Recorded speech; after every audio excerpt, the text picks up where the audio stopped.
E se a forma como se ensina aos alunos surdos estivesse, na verdade, equivocada por décadas? Pois é, uma pesquisa bem inovadora sugere que sim. Ela veio para desafiar uma abordagem que sempre se baseou naquilo que falta, para focar, em vez disso, no incrível potencial da mente visual. Vamos mergulhar nessa história e entender como essa mudança de perspectiva está revolucionando a educação. E olha, a semente para essa nova abordagem toda nasceu de uma reflexão muito poderosa e pessoal da pesquisadora. Ela mesma se sentia diferente por outras questões e acabou vendo um paralelo na forma como os alunos surdos eram definidos, sempre por algo que lhes faltava. Foi esse incômodo incomum que deu o pontapé inicial para tudo. Vamos começar então com a primeira parte, uma mente diferente. Essa jornada pessoal que a gente viu acabou levando a uma mudança de perspectiva fundamental, sabe? Deixar de ver os estudantes surdos como deficientes e passar a enxergá-los como pessoas que têm uma mente moldada de um jeito único pela experiência visual. Por muito, muito tempo, a educação tradicional olhava para a surdez e via basicamente um vazio. O foco era sempre em tentar compensar a falta de audição e, com isso, se acabava ignorando as habilidades fantásticas que se desenvolvem quando o mundo é percebido principalmente pelos olhos. A pesquisa, então, virou essa lógica de cabeça para baixo. Em vez de ficar perguntando o que está faltando, a pergunta passou a ser: o que existe aqui que é único e poderoso? O foco mudou totalmente para os superpoderes da experiência visual e da língua de sinais, em vez de ficar preso na ausência do som. Agora, a segunda parte, o ponto cego do educador. Bem no centro desse estudo estavam os professores. E a pesquisa descobriu uma lacuna gigantesca na formação deles, um verdadeiro ponto cego que limitava e muito o impacto que eles poderiam ter. E os dados, olha, são impressionantes. Antes de qualquer intervenção, 100% dos professores envolvidos tinham pouquíssimo ou nenhum conhecimento formal sobre neurociência.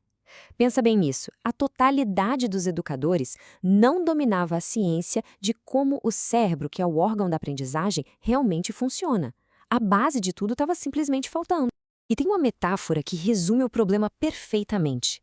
Ensinar a entender o cérebro é como desenhar uma luva sem nem pensar que existe uma mão.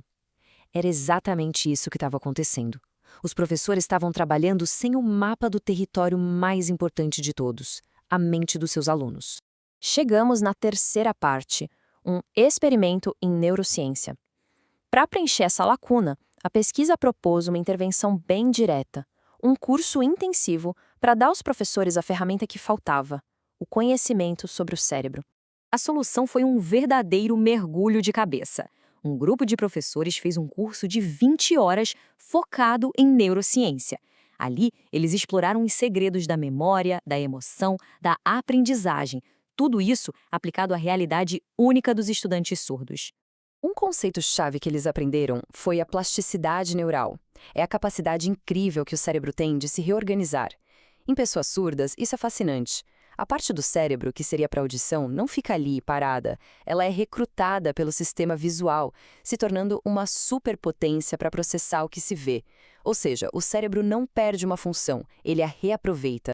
Eles também descobriram a ligação poderosa que existe entre emoção e memória. Sabe, aulas que têm um impacto emocional não são só mais divertidas. Elas ativam uma área chamada amígdala, que é tipo o marca-texto do cérebro. Ela basicamente diz: ei, isso aqui é importante, guarde. Uma aula emocionante é uma aula que o cérebro se recusa a esquecer. Vamos para a quarta parte, do déficit ao potencial. Com todo esse conhecimento novo em mãos, a transformação começou a acontecer.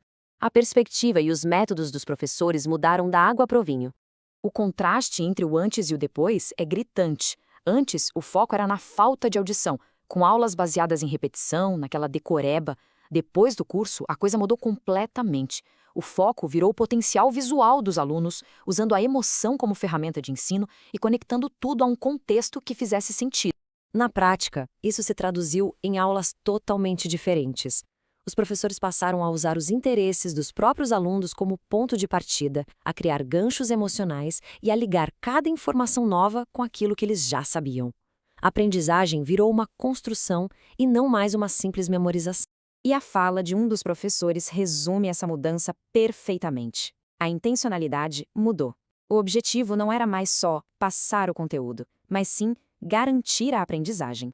A preocupação de verdade passou a ser se a conexão neural, a compreensão real, tinha de fato acontecido.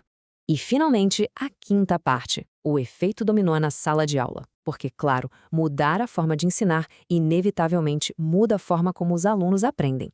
O impacto final dessas novas estratégias foi simplesmente notável. Os resultados foram claríssimos. Os professores relataram um salto enorme na motivação e no engajamento dos alunos. E o mais importante de tudo, eles perceberam melhorias cognitivas reais, como uma capacidade maior de pensamento abstrato e um avanço muito significativo na escrita em português. O estudo conseguiu mapear todo esse processo de transformação dos professores. Foi um caminho, sabe? Um passo a passo que começou nas crenças que eles tinham antes e terminou numa abordagem de ensino totalmente renovada e muito mais eficaz. Vamos dar uma olhada nesses passos? Detalhando esse caminho, tudo começa com as crenças que os professores já traziam. Aí, a neurociência entra em cena para reconfigurar esse conhecimento. Com essa nova lente, eles passam a entender seus alunos de um jeito muito mais profundo. Isso leva a uma reflexão sobre a própria prática, e só então eles criam novas estratégias, resultando na renovação completa do ensino. A lição que fica aqui é universal e vai muito além da educação de surdos. Essa pesquisa, na verdade, revela um modelo poderoso para qualquer sala de aula. Quando quem educa entende como o cérebro aprende, consegue destravar o verdadeiro potencial dos alunos. É criar aulas que jogam a favor da nossa biologia e não contra ela. E isso tudo deixa a gente com uma pergunta final para refletir, né? Imagina só o potencial que seria possível desbloquear se cada sala de aula fosse projetada desde o início para os cérebros que estão ali dentro. O que seria realmente possível alcançar?